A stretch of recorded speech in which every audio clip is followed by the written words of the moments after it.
أعوذ بالله من الشيطان الرجيم.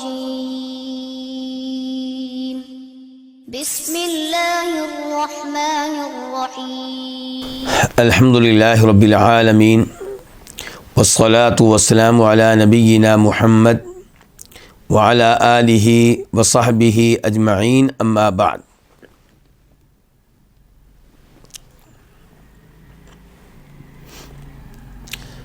آج ہم الدرر البہیہ کے ساتھ ہیں، جس کے مؤلف ہیں امام شوکانی رحمہ اللہ، اور یہ کتاب فقہی کتاب ہے، احکام و مسائل سے تعلق رکھنے والی کتاب ہے۔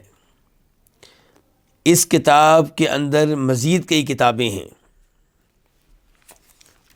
اور ان کتابوں میں سے پہلی کتاب تھی کتاب الطہارہ، طہارت کے بارے میں احکام و مسائل، یہ ہم نے پڑھ لیے۔ آج ہم آغاز کرنے جا رہے ہیں الکتاب الثانی، دوسری کتاب کا، اور وہ ہے کتاب الصلاۃ، نماز کے بارے میں کتاب ہے یہ۔ اور نماز کے بارے میں جو کتاب ہے، اس میں پھر کئی ایک ابواب ہیں۔ آج ہم پہلا باب پڑھ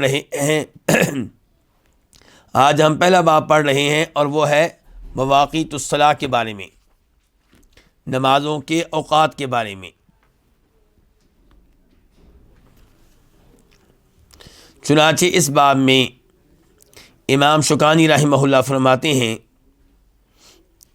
اول وقت ظہر الزوال، کہ ظہر کی نماز کا اولین وقت زوال شمس ہے۔ زوال شمس کا مطلب کیا ہے، اور اولین وقت کا مطلب کیا ہے؟ اولین وقت کا مطلب یہ ہے کہ کب ظہر کی نماز کا وقت شروع ہو جاتا ہے۔ تو اس کا جواب یہ دیا گیا ہے کہ الزوال، زوال سے شروع ہوتا ہے۔ زوال کس کا؟ سورج کا۔ زوال کس کا؟ شمس کا۔ کیا مطلب زوال؟ اس سے مراد یہ ہے کہ سورج نکلتا ہے اپنی مشرقی جانب سے، اور وہ چلتا رہتا ہے حتیٰ کہ بالکل درمیان میں آ جاتا ہے، ہمارے سروں کے اوپر آ جاتا ہے۔ جب سروں کے اوپر آتا ہے تو تب کچھ دیر وہ اپنی جگہ پہ ٹھہرا رہتا ہے، حرکت نہیں کرتا۔ اس کے بعد اس کی حرکت کا آغاز ہوتا ہے۔ اب اس کی حرکت کس جانب ہوتی ہے؟ مغرب کی جانب۔ تو مغرب کی جانب جب اس کی حرکت شروع ہو جائے تو اس کا نام ہے زوال، سورج کا ڈھلنا، سورج کا مغرب کی جانب حرکت کرنا۔ تو جب زوال شمس ہو جائے، سورج جو ہے مغرب کی طرف حرکت کرنی شروع کر دے، تو اب وقت شروع ہو گیا ہے ظہر کی نماز کا۔ علماء کرام نے اس کے بارے میں مزید بھی گفتگو کی ہے کہ کیسے آپ جان سکتے ہیں کہ زوال شروع ہو چکا ہے۔ وہ کہتے ہیں کہ جب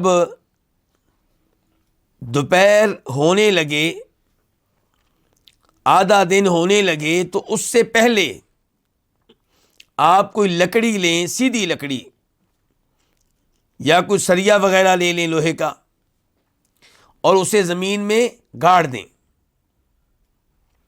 اب آپ دیکھیں گے کہ سایہ آہستہ آہستہ کیا ہو رہا ہے؟ کم ہو رہا ہے۔ اور پھر وقت آئے گا کہ سایہ کم ہونے کا عمل رک جائے گا۔ سایہ کم ہونے کا عمل رک جائے گا، جتنا سایہ کم ہونا تھا ہو چکا، تھوڑا بہت سایہ باقی رہ جائے گا۔ یہ تھوڑا بہت جو سایہ ہے، جو باقی رہ گیا ہے، یہ کچھ دیر تک ایسے ہی رہے گا۔ اس کے بعد سورج حرکت کرے گا، اور اس کے چلنے کا عمل مغرب کی طرف شروع ہو جائے گا۔ اور سایہ بڑھنا شروع ہو جائے گا، تو یہ جو ہے یہ کیا ہے؟ یہ زوال ہے۔ تو امام صاحب فرماتے ہیں کہ ظہر کا اولین وقت، پہلا وقت وہ کیا ہے؟ زوال، یعنی کہ زوال شمس۔ وآخرہ، اور اس کا آخری وقت، آخری وقت کس نماز کا؟ ظہر کی نماز کا۔ مصیر ظل الشیء مثلہ، ہر چیز کے سائے کا اس چیز کے برابر ہو جانا۔ سوا فیء الزوالی، زوال کے سائے کے علاوہ، جیسا کہ میں نے گزارش کی تھی کہ آپ زمین میں گاڑیں گے کوئی چیز، کوئی سیدھی لکڑی، کوئی سیدھا سریا،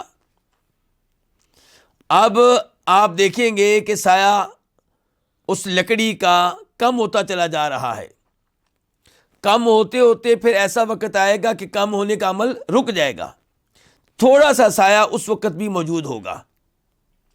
یہ جو تھوڑا سا سایہ موجود ہے اس کو کہتے ہیں فیء الزوال، سایہ زوال۔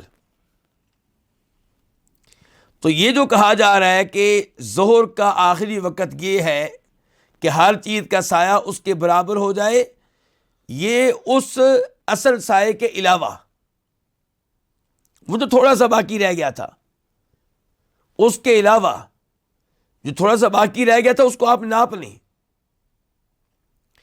اس کے علاوہ اب دیکھیں کہ لکڑی کے برابر اس کا سایہ ہوا ہے یا نہیں ہوا۔ جب سایہ لکڑی کے برابر ہو جائے، اس سائے کے علاوہ جس کو سایہ زوال کہتے ہیں، تو اب یہ ظہر کی نماز کا آخری وقت ہے۔ ظہر کی نماز اس کے بعد ادا کریں گے تو کیا ہوگی؟ قضا ہوگی۔ اس سے پہلے ادا کریں گے تو کیا ہوگی؟ ادا ہوگی۔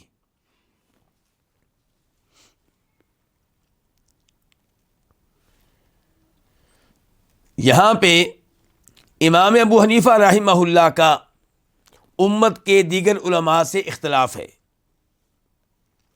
امام ابو حنیفہ رحمہ اللہ کا موقف کیا ہے کہ ظہر کا وقت 2 مثل تک رہتا ہے۔ کب تک رہتا ہے؟ باقی علماء کرام کا کیا موقف ہے؟ 1 مثل تک، یعنی کہ ہر چیز کا سایہ اس کے برابر ہو جائے، اس چیز کے برابر۔ اور امام حنیفہ رحمہ اللہ کہتے ہیں نہیں، ظہر کا وقت رہتا ہے اس وقت تک جب ہر چیز کا سایہ ڈبل ہو جاتا ہے، 2 مثل ہو جاتا ہے۔ لکڑی جو آپ نے گاڑی تھی، جب اس کا سایہ لکڑی کے برابر نہیں بلکہ ڈبل ہو جائے، 2 مثل ہو جائے، تو یہ ہے ظہر کی نماز کا آخری وقت۔ یہ کس کا موقف ہے؟ امام ابو حنیفہ رحمہ اللہ کا۔ اچھا، اب جو ظہر کا آخری وقت ہوگا، یہیں عصر کی نماز کا اولین وقت ہوگا۔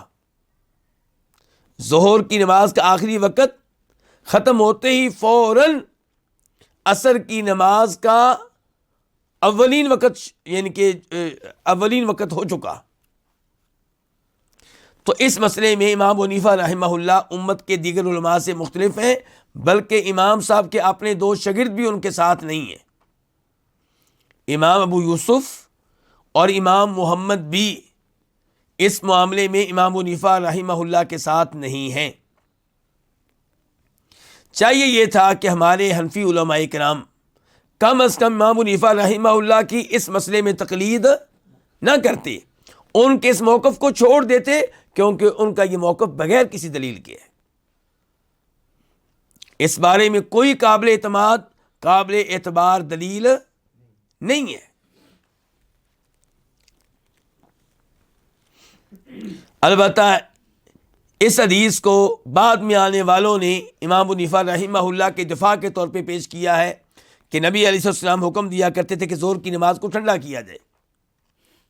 بھائی یہ بات صحیح ہے، آپ حکم دیا کرتے تھے ظہر کی نماز کو ٹھنڈا کیا جائے، گرمی کے ایام میں آپ یہ حکم دیا کرتے تھے، لیکن ٹھنڈا کرنے کا مطلب یہ تو نہیں کہ مغرب کے بعد ادا کریں، عشاء کے بعد ادا کریں۔ مطلب ہے کہ ظہر کے وقت میں ہی ظہر کو کچھ لیٹ کر کے پڑھا جائے جب شدید گرمی ہو۔ تو اسی لیے میں نے گزارش کی تھی کہ امام صاحب کے اپنے 2 بڑے شاگرد بھی اس مسئلے میں امام صاحب کے ساتھ نہیں ہے۔ اور یہاں پہ موجودہ زمانے میں ایک بڑے حنفی عالم دین مولانا تقی عثمانی، ان کے الفاظ میں آپ کے سامنے نقل کرنا چاہوں گا۔ وہ کہتے ہیں کہ مثلین پر ظہر کا وقت ختم ہونے کے سلسلے میں عموماً احناف کی طرف سے بھی 3 دلیلیں پیش کی جاتی ہیں، یعنی کہ ظہر کا وقت کہاں ختم ہوتا ہے؟ جب ہر چیز کا سایہ کیا ہو جائے؟ ڈبل۔ یہ کن کا موقف ہے؟ احناف کا۔ تو کہتے ہیں مثلین پر ظہر کا وقت ختم ہونے کے سلسلے میں عموماً احناف کی طرف سے بھی 3 دلیلیں پیش کی جاتی ہیں، لیکن انصاف کی بات یہ ہے، یہ کون کہہ رہے ہیں؟ مفتی تقی عثمانی صاحب کہتے ہیں لیکن انصاف کی بات یہ ہے کہ ان میں سے کوئی حدیث بھی اوقات کی تحدید پر صریح نہیں ہے۔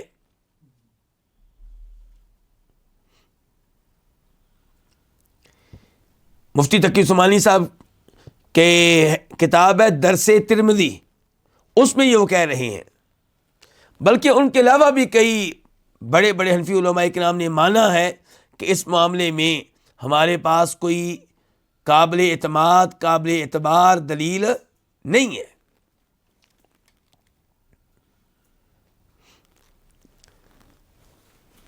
تو کم از کم امام صاحب کا یہ موقف چھوڑ دیں حنفی لوگ، جبکہ انہوں نے دیگر بہت سے مسائل میں امام صاحب کا فتویٰ چھوڑ کے ان کے شاگردوں کا فتویٰ لیا ہے۔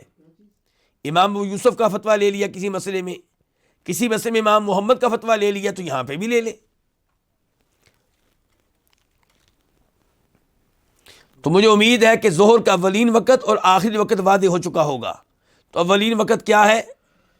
زوال، یعنی کہ جب سورج مغرب کی طرف حرکت کرنا شروع کرتا ہے، یعنی کہ درمیان میں آ چکا، ہمارے اوپر آسمان کے سینٹر میں آ چکا، وہاں پہ تھوڑی دیر رکا رہا، اب اس کی حرکت شروع ہوئی ہے کس کی طرف؟ مغرب کی طرف۔ یہ کیا ہے؟ زوال۔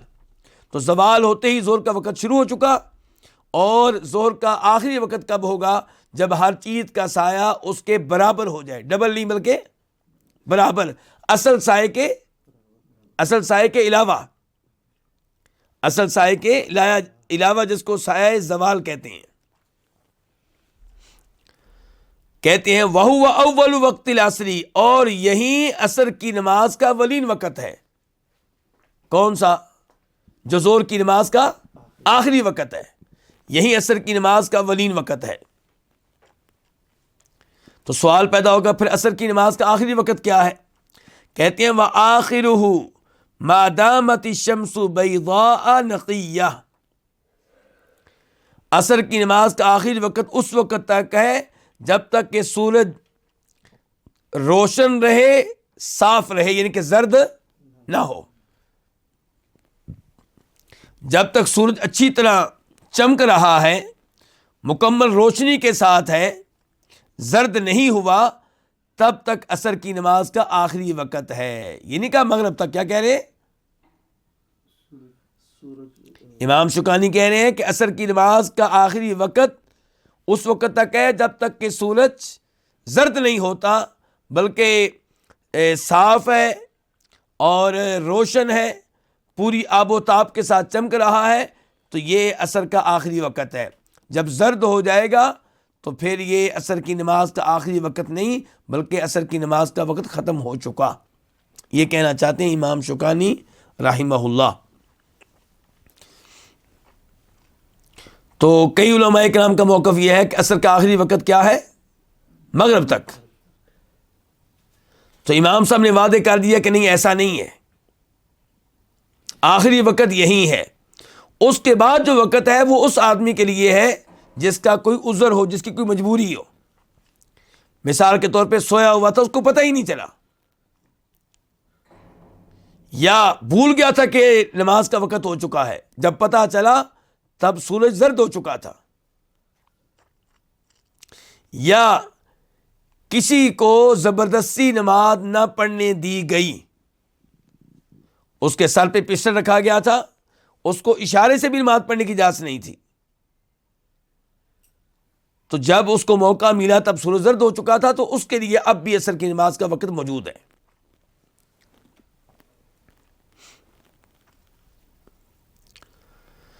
کہتے ہیں وَأَوَّلُ وَقْتِ الْمَغْرِبِ غُرُوبُ الشَّمْسِ، مغرب کا اولین وقت کیا ہے؟ غروب شمس، سورج کا غروب ہو جانا، سورج کا ڈوب جانا۔ وَآخِرُهُ، اور اس کا آخری وقت کس کا؟ مغرب کا۔ ذہاب الشفق الاحمر، سرخ شفق کا چلے جانا، غائب ہو جانا۔ یہ سرخ شفق کیا ہوتی ہے؟ یہ وہ سرخی ہے جو سورج ڈوبنے کے بعد افق پہ ظاہر ہوتی ہے۔ تو یہ سرخی جب غائب ہو جائے گی تو مغرب کی نماز کا آخری وقت اپنے اختتام کو پہنچا۔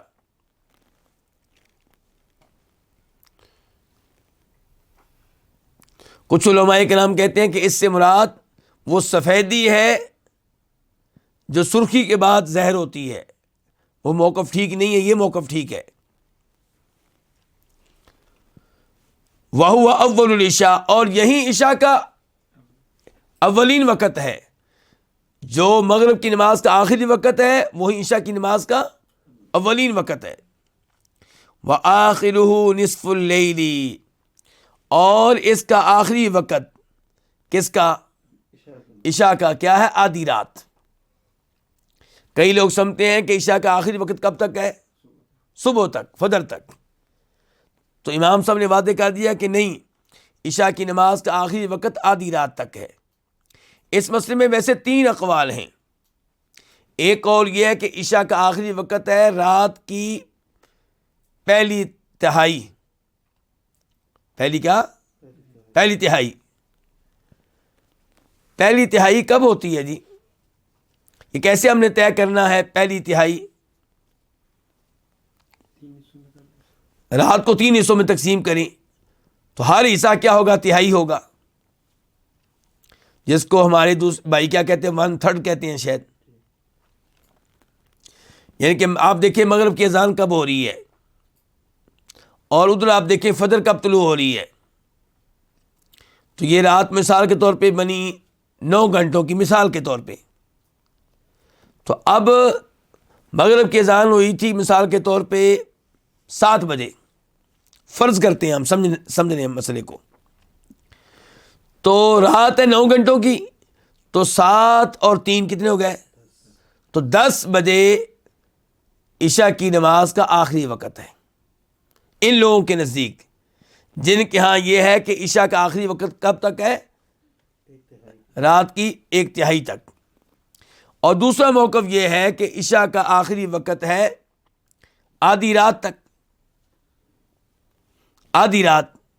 تو اس قول کے لحاظ سے 7 بجے اذان ہوئی اور ہم کہہ چکے ہیں کہ یعنی کہ رات ہے 9 گھنٹے کی، تو اب 4.5 گھنٹے ڈالیں جی 7 میں 11:30، تو 11:30 تک کیا ہوا؟ یہ رات کا آخری وقت ہے۔ 11:30 بجے کے بعد عشاء کا وقت نہیں ہے۔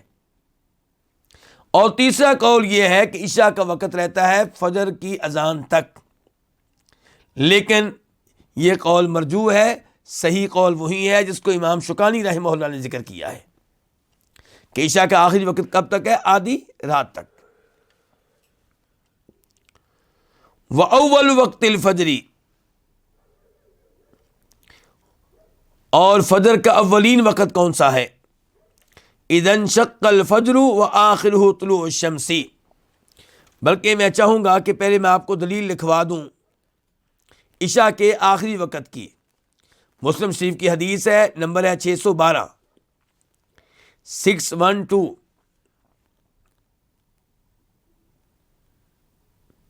وَوَقْتُ الْعِشَاءِ إِلَى نِصْفِ اللَّيْلِ، اللہ کے نبی فرما رہے ہیں صلی اللہ علیہ وسلم کہ عشاء کا وقت کب تک ہے؟ آدھی رات تک۔ اب آتے ہیں فجر کی طرف کہ فجر کا اولین وقت اذا انشق الفجر، جب فجر کی روشنی جو ہے وہ انشقہ پھٹے، یعنی کہ اس کا آغاز ہو جائے.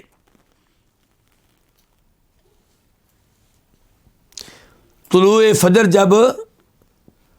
فجر صادق جب طلوع ہو جائے تو یہ فجر کا اولین وقت ہے. صبح کے وقت افق پر پھیلی ہوئی سفیدی یہ فجر صادق کی علامت ہے. اگر یہ سفیدی افق میں پھیلنے کی بجائے سیدھی اوپر کو جائے، دائیں بائیں پھیلنے کی بجائے کیا جائے، سیدھی اوپر کو، تو یہ فجر صادق نہیں ہے، فجر کاذب ہے. یعنی کہ یہ جھوٹی فجر ہے. یعنی کہ اس سے کئی لوگوں کو دھوکہ ہو جاتا ہے، وہ سمجھتے ہیں کہ شاید فجر کا وقت شروع ہو چکا. نہیں، اس کا نام عربوں نے کیا رکھا ہوا ہے، علماء کرام نے کیا رکھا ہے، فجر کاذب. جب روشنی کیا ہو، اوپر کو جائے، مینار کی طرح، ستون کی طرح سیدھی اوپر کو، اور جب اس کے بعد روشنی ظاہر ہو اور وہ پھیل جائے افق میں دائیں بائیں آسمان کے کناروں میں، تو یہ کیا ہے، یہ فجر صادق ہے. تو جب یہ صورتحال ہو تو پھر فجر کی نماز کا آغاز، فجر نماز کے وقت کا آغاز ہو گیا. وآخرہ، اور اس کا آخری وقت کیا ہے، طلوع الشمس، سورج کا نکل آنا. سورج کے نکل آنے سے پہلے پہلے فجر کا آخری وقت ہے.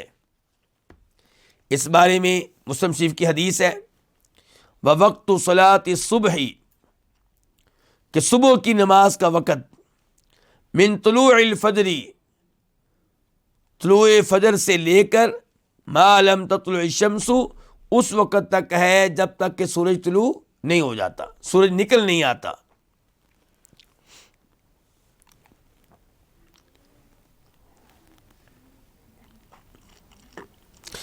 یہ مسلم شریف کی حدیث ہے 612 612. اچھا، اب تک جو ہم نے مسائل پڑھے ہیں، سب نمازوں کے اوقات کے اوپر گفتگو تقریباً ہو چکی. تو اس کی دلیل کیا ہے؟ تو ویسے تو الگ الگ بھی دلائل موجود ہیں، لیکن ایک بڑی حدیث میں سب اوقات کا تذکرہ آیا ہے، وہ حدیث آپ کے سامنے رکھی جاتی ہے.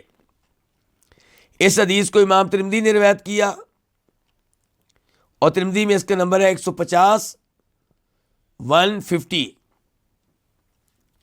اور امام نسائی نے اس کو روایت کیا، اور سنن نسائی میں اس کا نمبر ہے 513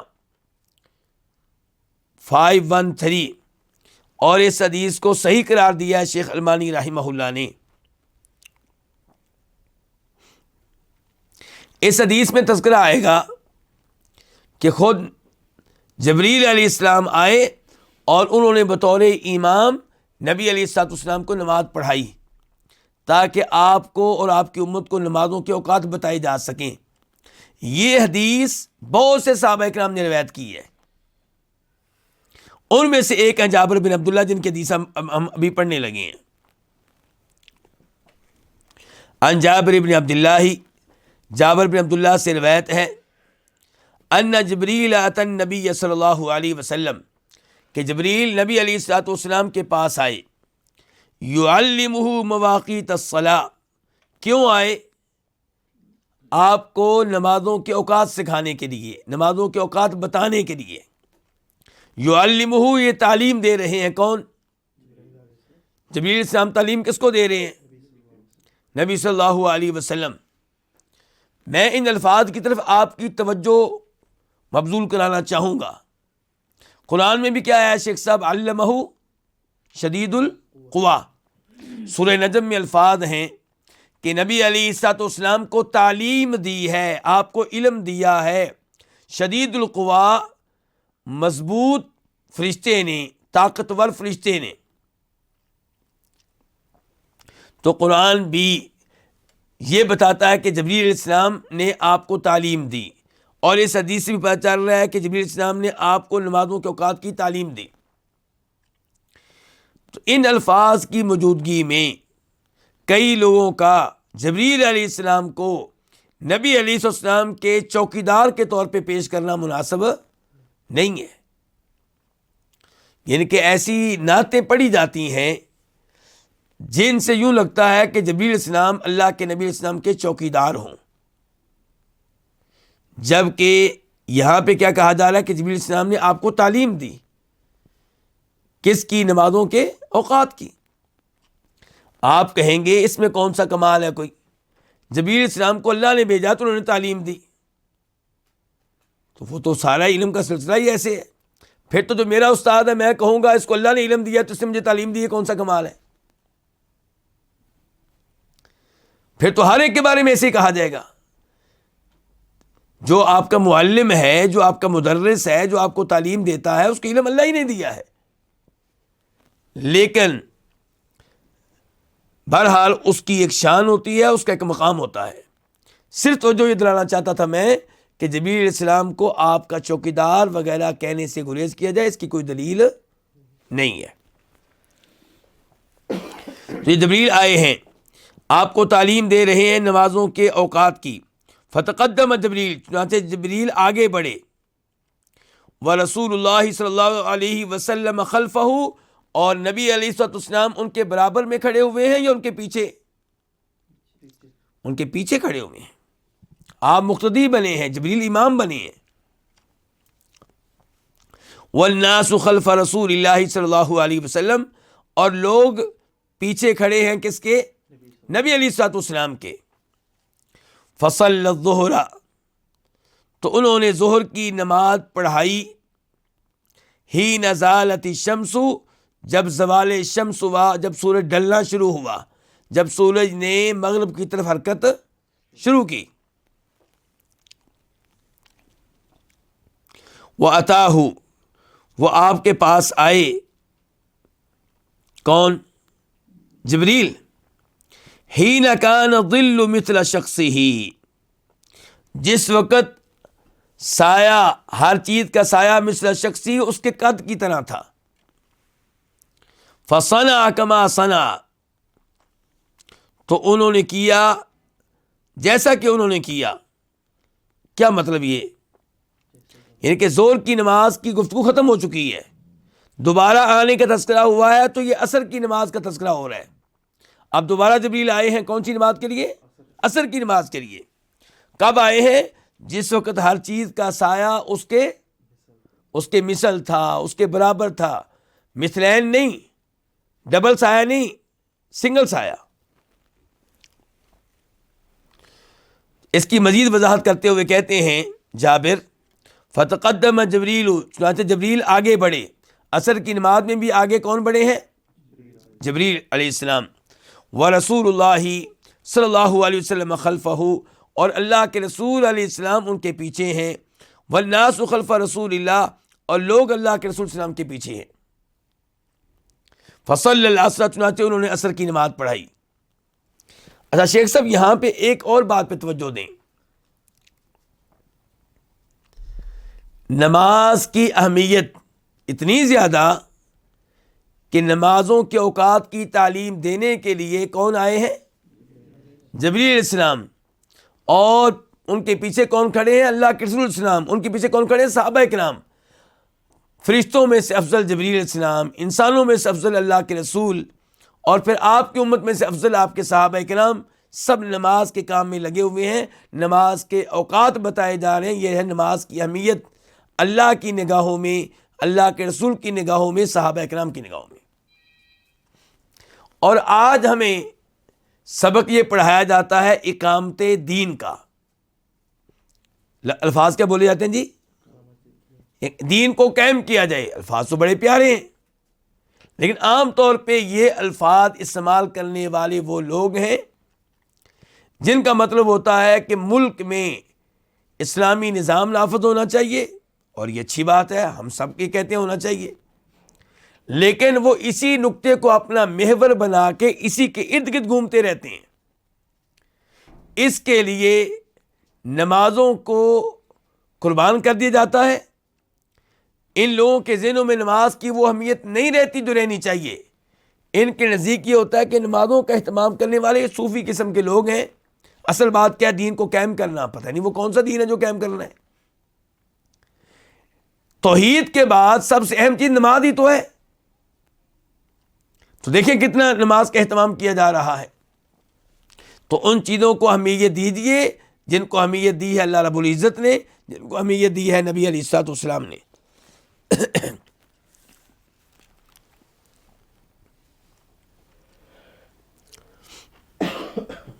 ثم اتاہ، پھر آپ کے پاس آئے کون؟ جبریل علیہ السلام. حین وجبت الشمس، جب سورج ڈوب گیا، جب سورج غروب ہو گیا. فتقدم جبریل، چنانچہ جبریل پھر آگے بڑھے. ورسول اللہ صلی اللہ علیہ وسلم خلفہ، اور نبی علیہ الصلوۃ والسلام ان کے پیچھے ہیں. والناس خلف رسول اللہ، اور لوگ جو ہیں وہ نبی علیہ الصلوۃ والسلام کے پیچھے ہیں. فصلی المغرب، چنانچہ آپ نے مغرب کی نماز پڑھائی. تو یہ کب پڑھی گئی؟ مغرب کی نماز جب سورج ڈوب چکا تھا، غروب شمس. ثم اتاہ، پھر جبریل آپ کے پاس آئے. یہ ان کی آمد چوتھی بار ہے. حین غاب الشفق، کب آئے؟ جب شفق غائب ہو گئی، یعنی کہ غروب شمس کے بعد، سورج ڈوبنے کے بعد جو سرخی ہوتی ہے آسمان کے کناروں پہ، وہ جو ہے وہ غائب ہو گئی. فتقدم جبریل، تو جبریل آگے بڑھے. ورسول اللہ صلی اللہ علیہ وسلم خلفہ، اور نبی علیہ الصلوۃ والسلام ان کے پیچھے. والناس خلف رسول اللہ، اور لوگ نبی علیہ الصلوۃ والسلام کے پیچھے ہیں. فصلی العشاء، تو آپ نے عشاء کی نماز پڑھائی، انہوں نے عشاء کی نماز پڑھائی. ثم اتاہ، پھر جبریل آپ کے پاس آئے، اور یہ ہے پانچویں بار. حین انشق الفجر، جب فجر کی روشنی پھوٹی، جب فجر کی روشنی پھوٹی، جب فجر کی روشنی ظاہر ہوئی. فتقدم جبریل، تو جبریل آگے بڑھے. ورسول اللہ صلی اللہ علیہ وسلم خلفہ، اور اللہ کے رسول علیہ السلام ان کے پیچھے ہیں. والناس خلف رسول اللہ صلی اللہ علیہ وسلم، اور لوگ اللہ کے رسول کے پیچھے ہیں صلی اللہ علیہ وسلم. فصلی الغداۃ، تو انہوں نے فجر کی نماز پڑھائی. ثم اتاہ الیوم الثانی، پھر جبریل علیہ السلام آپ کے پاس آئے دوسرے دن. پہلے دن کی نمازیں مکمل ہوئی، 5 نمازیں. اب دوسرے دن آئے. کب آئے جی؟ حین کان ظل الرجل مثل شخصہ، جب آدمی کا سایہ، جب ہر آدمی کا سایہ ہوتا ہے اس کے قد کے برابر. پہلے کب آئے تھے؟ زوال کے وقت. زور کی نماز کے لیے کب آئے تھے؟ زوال کے وقت. اب کب آئے؟ جب ہر چیز کا سایہ، ہر آدمی کا سایہ اس کے قد کے برابر ہوتا ہے اصل سائے کے علاوہ. تو گویا کہ آج بتانے آئے ہیں کہ اب زور کی نماز کا آخری وقت کون سا ہے. پہلے دن نماز پڑھائی ہے زور کی، زور کے اولین وقت پہ، زوال شمس کے فوراً بعد آئے ہیں. اور آج آئے ہیں جب ہر چیز کا سایہ اس کے قد کے برابر ہونے لگا ہے. یعنی کہ جب سلام پھیرا ہوگا، جب سلام پھیرا ہوگا تب ہر چیز کا سایہ اس کے برابر ہو چکا ہوگا. یعنی کہ یہ نہ سمجھا جائے کہ جبریل آئے ہوں گے جب ہر چیز کا سایہ اس کے قد کے برابر ہو چکا تھا. نہیں نہیں نہیں نہیں، کیونکہ اس کا تو مطلب ہے کہ ظہر کی نماز کا وقت ختم ہو چکا.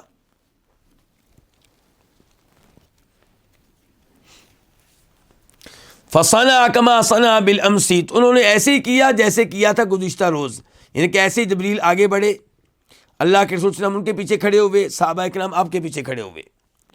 فصلی العصر، فصلی الظہر، تو انہوں نے ظہر کی نماز پڑھائی. ثم اتاہ، پھر جبریل آپ کے پاس آئے. حین کان ظل الرجل مثل شخصیہ، جب ہوتا ہے ہر آدمی کا سایہ اس کے قد سے دو گنا، اس کے قد سے 2 گنا، ڈبل. فصنع کما صنع بالامس، تو ایسے کیا جیسے گزشتہ روز کیا تھا. تو یہ دیکھیں جی، عصر کی نماز کے لیے کب آئے ہیں؟ جب ہر چیز کا سایہ کتنا ہو چکا ہے؟ 2 گنا. کیا بتانے کے لیے؟ عصر کا آخری وقت. عصر کی نماز کا آخری وقت. چلیں فصلی العصر ثم اتاه حين وجبت الشمس، پھر وہ آپ کے پاس آئے جب سورج غروب ہوا. فصنع كما صنع بالامس، تو ایسے کیا جیسے کہ گزشتہ روز کیا تھا، یعنی کہ مغرب کی نماز کے لیے اسی وقت آئے جس وقت گزشتہ روز آئے تھے. فنیمنا، فصلی المغرب، مغرب کی نماز پڑھائی. فنیمنا، تو پھر ہم سو گئے. ثم قمنا، پھر ہم اٹھے عشاء کی نماز کے لیے، لیکن پتہ چلا کہ ابھی تک تو جبریل نہیں آئے، ابھی تو عشاء کی نماز کا کوئی پروگرام نہیں بنا. ثم نمنا، ہم پھر سو گئے. ثم قمنا، پھر ہم اٹھے. فاتاہ، تو اب آئے آپ کے پاس کون؟ جبریل علیہ السلام. فصنع كما صنع بالامس، انہوں نے ایسے کیا جیسے گزشتہ روز کیا تھا. فصلی العشاء، انہوں نے عشاء کی نماز پڑھائی. ثم اتاہ، پھر وہ آپ کے پاس آئے. حین امتد الفجر، جب فجر پھیل چکی تھی. واصبح، اور روشنی ہو چکی تھی. والنجوم بادیۃ مشتبکۃ، اور ستارے نظر آ رہے تھے اور وہ گھنے تھے، کثرت کے ساتھ تھے. فصنع كما صنع بالامس، تو ایسے کیا جیسے کہ گزشتہ روز کیا تھا. فصلی الغداۃ، صبح کی نماز پڑھائی. ثم قال، پھر کہا جبریل علیہ السلام نے، ما بین ہاتین الصلاتین وقت، کہ آج اور کل کی دو نمازوں کے درمیان کا وقت ہر نماز کا وقت ہے. آج اور کل کی دو نمازوں کا درمیانی وقت جو ہے وہ ہر نماز کا وقت ہے. تو یہ حدیث ہے، اس کو روایت کیا امام ترمذی نے اور امام نسائی نے. شیخ البانی نے اس کو صحیح قرار دیا. اسی سے ملتی جلتی حدیث ایک اور ہے ابو ہریرہ کی، اس کا نسائی میں نمبر ہے 502 اس کو شیخ البانی رحمہ اللہ نے حسن درجے کی قرار دیا ہے، اور وہ جناب جابر کی حدیث کی طرح ہی ہے.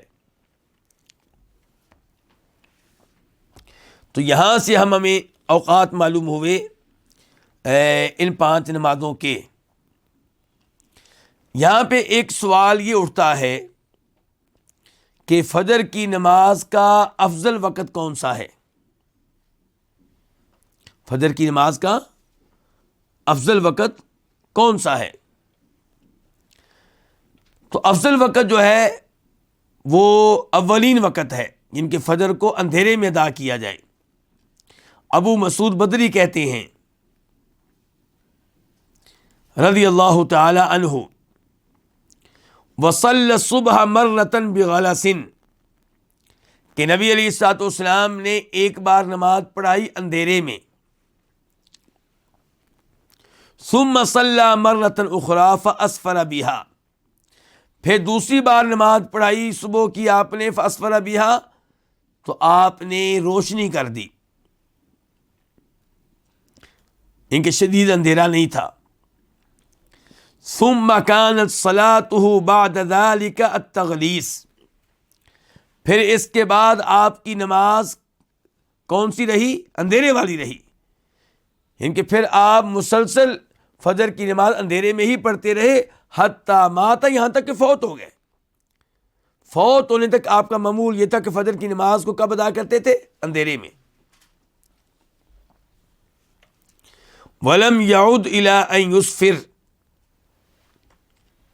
اور اس کے بعد آپ نے فجر کی نماز روشنی میں ادا نہیں کی. اس حدیث کو روایت کیا امام ابو داؤد نے، نمبر ہے اس کا وہاں پہ 394 اور اس کو شیخ البانی رحمہ اللہ نے حسن درجے کی حدیث قرار دیا ہے. اسی موضوع پہ ایک اور حدیث جس سے پتہ چلتا ہے کہ فجر کی نماز کو اندھیرے میں پڑھنا چاہیے، اولین وقت میں پڑھنا چاہیے. اس حدیث کی راویہ ہے سیدہ عائشہ ام المؤمنین رضی اللہ تعالی عنہا، کہتی ہیں کہ کننا نساء المؤمنات، کہ مومن عورتیں یشہدن مع رسول اللہ صلی اللہ علیہ وسلم صلاۃ الفجر، وہ فجر کی نماز میں نبی علیہ الصلوۃ والسلام کے ساتھ حاضر ہوتی تھیں، آپ کے ساتھ فجر کی نماز پڑھتی تھیں، جماعت کے ساتھ پڑھتی تھیں، مسجد نبوی میں آ کے پڑھتی تھیں۔ کون سی نماز؟ اس سے بھی پتہ چلا کہ عورتوں کا 5 وقت نمازیں مسجد میں آ کر ادا کرنا بالکل ٹھیک ہے، اس میں کوئی حرج نہیں ہے۔ اگرچہ افضل کیا ہے کہ عورت نماز کہاں پہ ادا کرے؟ اپنے گھر میں، لیکن یہ افضل تب ہوتا ہے میرے بھائیوں جب گھر کی نماز اور مسجد کی نماز ایک جیسی ہو۔ اگر کوئی عورت محسوس کرتی ہے کہ گھر میں میں نماز پڑھتی ہوں بے توجہی سے، بے دھیانی سے، شور شرابے میں، اور اچھی طرح ادا نہیں کر پاتی، خشوع و خضوع نہیں ہوتا، مسجد میں پڑھتی ہوں تو خشوع و خضوع ہوتا ہے، توجہ ہوتی ہے، لمبی پڑھتی ہوں، تو پھر ظاہر ہے کہ پھر مسجد کی نماز کیا ہو جائے گی؟ افضل ہو جائے گی۔ لیکن اگر گھر اور مسجد کی نماز بالکل ایک جیسی ہو، جو خشوع و خضوع یہاں پہ وہی مسجد میں، جو توجہ یہاں پہ وہی مسجد میں، تو پھر ظاہر ہے کہ گھر کی نماز افضل ہے۔ اور اس میں پیغام ہے کہ عورتوں کو گھروں میں رہنا چاہیے، گھر سے باہر نکلنے سے گریز کریں۔ جائز ہے اپنی حاجت کے لیے نکلنا، لیکن افضل یہ ہے کہ گھر میں رہیں۔ تو اگر عورتیں پڑھنے کے لیے، پڑھانے کے لیے اسکول جاتی ہیں، کالج جاتی ہیں، بازاروں میں جاتی ہیں، تو پھر مسجد میں نماز ادا کرنے کے معاملے میں اتنی سختی کرنا جتنی ہمارے ہاں کی جاتی ہے یہ مناسب نہیں ہے۔ یہ دیکھیے یہ عورتیں مسجد میں آ کے نماز ادا کرتی ہیں، فجر کی نماز، متلفیات بمروطہن، لیکن وہ اپنی چادروں میں لپٹی ہوتی تھی، پردہ کیا ہوتا تھا۔ ثم ینقلبن الی بیوتہن، پھر وہ واپس جاتی ہیں اپنے گھروں کی طرف، کیا کرنے کے بعد؟ نماز فجر ادا کرنے کے بعد۔ حین یقضین الصلاۃ، جب نماز وہ ختم کر لیتی تھیں۔ لا یعرفہن احد، کوئی ان کو پہچان نہ سکتا، من الغلس، اندھیرے کی وجہ سے، اندھیرے کی وجہ سے پتہ نہ چلتا کہ کون سی عورت جا رہی ہے، کس کی بیگم جا رہی ہے، کس کی بیٹی جا رہی ہے، کس کی بہن جا رہی ہے۔ تو اس سے بھی پتہ چلا کہ آپ اندھیرے میں نماز ادا کرتے تھے، اتنے اندھیرے میں کہ نماز کے بعد عورتیں نماز پڑھ کے جا رہی ہیں تو اب بھی اتنا اندھیرا ہے کہ پتہ نہیں چل رہا کہ یہ کون سی عورت جا رہی ہے۔ اس کو روایت کی امام بخاری نے، حدیث نمبر 578، 578۔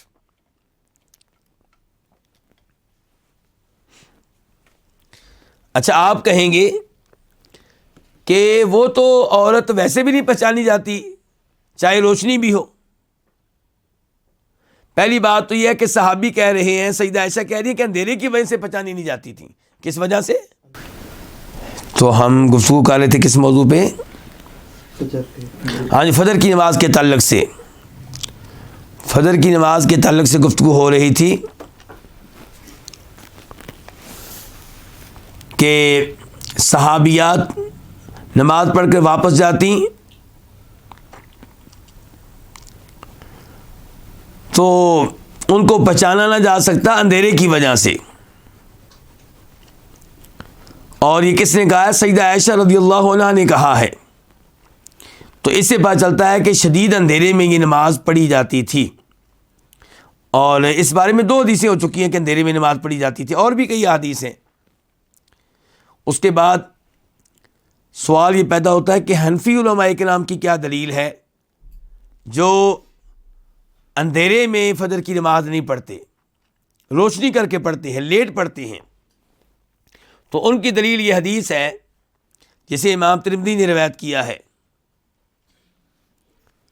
اور نمبر ہے اس کا 154، 154، کہ اسفروا بالفجر فإنه أعظم للأجر،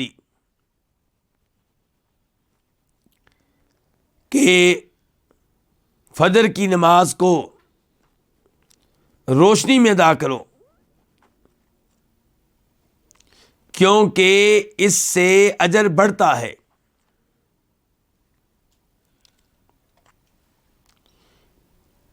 تو اس سے کیا مراد ہے؟ ایک طرف تو ہم دیکھتے ہیں کہ اللہ کے نبی علیہ السلام خود نماز کب ادا کرتے ہیں؟ شدید اندھیرے میں، اور ایک طرف آپ ہمیں ترغیب دے رہے ہیں کہ تم فجر کی نماز روشنی میں ادا کرو۔ تو آئیے اس حدیث کا مطلب جاننے کی کوشش کرتے ہیں۔ امام طحاوی، ان کا تعلق کس سے ہے؟ فقہ حنفی سے۔ وہ اپنی کتاب شرح معانی الاثار میں اس بارے میں آنے والی تمام احادیث کا تذکرہ کرنے کے بعد کہتے ہیں فالذی ینبغی الدخول فی الفجر فی وقت التغلیظ والخروج منها فی وقت الاسفار۔ کہتے ہیں کہ یہ ہونا چاہیے کہ فجر کی نماز میں داخل ہوا جائے شدید اندھیرے میں، اور نماز سے جب فارغ ہو تو کیا ہو چکا ہو؟ روشنی ہو چکی ہو۔ کیا ہو چکی ہو؟ روشنی ہو چکی ہو۔ اس کا مطلب یہ ہوگا کہ نماز اتنی لمبی پڑھائی جائے، گویا کہ حدیث کا مطلب کیا ہوا؟ اسفروا بالفجر، ان کے فجر کی نماز کے ساتھ روشنی کر دیا کرو، ان کی نماز اتنی لمبی پڑھاؤ کہ جب آپ فجر کی نماز سے فارغ ہوں تو کیا ہو جائے؟ روشنی ہو جائے۔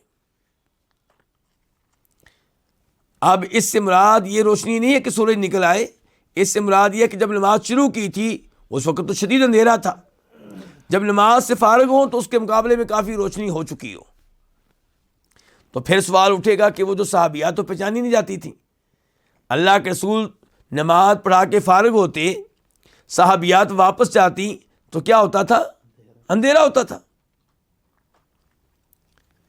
تو اس کا علماء کرام نے جواب یہ دیا ہے کہ اس سے مراد یہی ہے کہ یہ پہچانا نہیں جاتا تھا کہ کون سی عورت جا رہی ہے، ورنہ یہ سمجھ آ رہی ہوتی تھی کہ کوئی جا رہا ہے، کوئی عورت جا رہی ہے۔ ایک اور حدیث آتی ہے، وہ بھی صحیح حدیث ہے، کہ جب آپ نماز سے فارغ ہوتے تو ہر نمازی اپنے ساتھ والے نمازی کو پہچان لیتا تھا کہ کون ہے یہ۔ تو اس کا مطلب یہ ہے کہ اندھیرا ہوتا تھا، لیکن نماز کے بعد اتنا شدید اندھیرا نہیں ہوتا تھا کہ آپ اپنے ساتھ والے کو بھی پہچان نہ سکیں۔ اور عورتیں پہچانی جاتی تھی کہ عورتیں جا رہی ہیں، لیکن یہ پہچانا نہیں جاتا تھا کون سی عورتیں جا رہی ہیں۔ ورنہ آپ لوگوں کو حدیث معلوم ہوگی، بخاری کی حدیث ہے، سیدہ سودا ایک دفعہ جا رہی تھی ام المؤمنین، تو عمر فاروق نے آواز دی، کہا سودا ہم نے تم کو پہچان لیا ہے، تم ہم سے چھپی نہیں ہو۔ گویا کہ عمر فاروق کہنا چاہتے ہیں کہ آپ کیوں باہر نکلی ہیں؟ آپ کو باہر نہیں نکلنا چاہیے تھا، ہمیں پتہ چل گیا کہ آپ باہر جا رہی ہیں۔ اور وہ اپنی قضائے حاجت کے لیے جا رہی تھی، واپس آ گئیں، اللہ کے رسول السلام سے گفتگو کی تو اللہ کے رسول پہ وحی نازل ہوئی، تو آپ نے سیدہ سودا سے کہا کہ اللہ نے تم لوگوں کو قضائے حاجت کے لیے گھر سے باہر نکلنے کی اجازت دی ہے، تم جا سکتی ہو۔ تو کہنے کا مطلب یہ ہے کہ شدید پردہ کرنے کے باوجود کئی دفعہ سمجھ آ جاتی ہے کہ کون سی عورت جا رہی، جس کو آپ پہلے سے پہچانتے ہوں۔ تو یہ جو عورتیں تھیں اللہ کے رسول کی ساتھ نماز پڑھنے والی، یہ پہچانی نہیں جاتی تھیں کیونکہ اندھیرا ہوتا تھا۔ یہ حدیث جو حنفی علماء کرام پیش کرتے ہیں کہ اسفروا بالفجر فإنه أعظم للأجر، تو اس کا مطلب امام طحاوی نے پھر کیا بتایا کہ نماز شروع کریں تو اندھیرا ہو، اختتام ہو تو روشنی ہو چکی ہو، یعنی کہ اتنی لمبی نماز پڑھائی جائے۔ اور دوسرا مطلب اس حدیث کا یہ بیان کیا گیا ہے کہ فجر کی نماز دھیان سے پڑھیں، توجہ سے پڑھیں، کہیں ایسا نہ ہو کہ فجر طلوع ہونے سے پہلے ہی آپ پڑھ لیں۔ اسفروا بالفجر یعنی کہ وہ روشنی ہونے دیا کرو جس روشنی کی وجہ سے ہم کہتے ہیں کہ اب فجر طلوع ہو چکی ہے۔ وہ روشنی جو فجر کے طلوع ہونے کی کیا ہوتی ہے؟ علامت ہوتی ہے۔ تو کہیں ایسا نہ ہو کہ فجر طلوع ہونے سے پہلے ہی آپ نماز پڑھ لیں جبکہ نماز کا وقت داخل نہ ہوا ہو، اس کے بارے میں آپ نے تنبیہ کی ہے۔ اور جو اس حدیث کا پہلا مطلب بیان کیا گیا ہے وہ زیادہ بہتر ہے، زیادہ واضح ہے۔ تو خلاصہ کلام یہ ہے کہ فجر کی نماز جلدی ادا کرنی چاہیے اور اندھیرے میں ادا کرنی چاہیے۔ آج ہم یہیں پہ رکتے ہیں۔ آج کے درس میں 5 نمازوں کے اوقات کا تذکرہ ہوا ہے، اور آئندہ درس میں تذکرہ ہوگا ان لوگوں کا جو سوئے ہوئے ہوں اور نماز کا وقت چھوٹ جائے، یا جن کی کوئی اور مجبوری ہو تو ان کا کیا حکم ہے۔ اس موضوع پہ انشاءاللہ گفتگو آئندہ درس میں ہوگی۔ اللہ رب العزت سے دعا ہے کہ اللہ تعالی ہمیں نمازوں کے متعلقہ تمام مسائل اور احکام میں دلچسپی لینے کی توفیق عنایت فرمائے، یہ احکام و مسائل سیکھنے کی توفیق عنایت فرمائے۔ اللہ ہماری نمازیں سنت کے مطابق کر دے، اللہ ہماری نمازوں کو شرف قبولیت بخشے۔ وآخر دعوانا ان الحمد للہ رب العالمین۔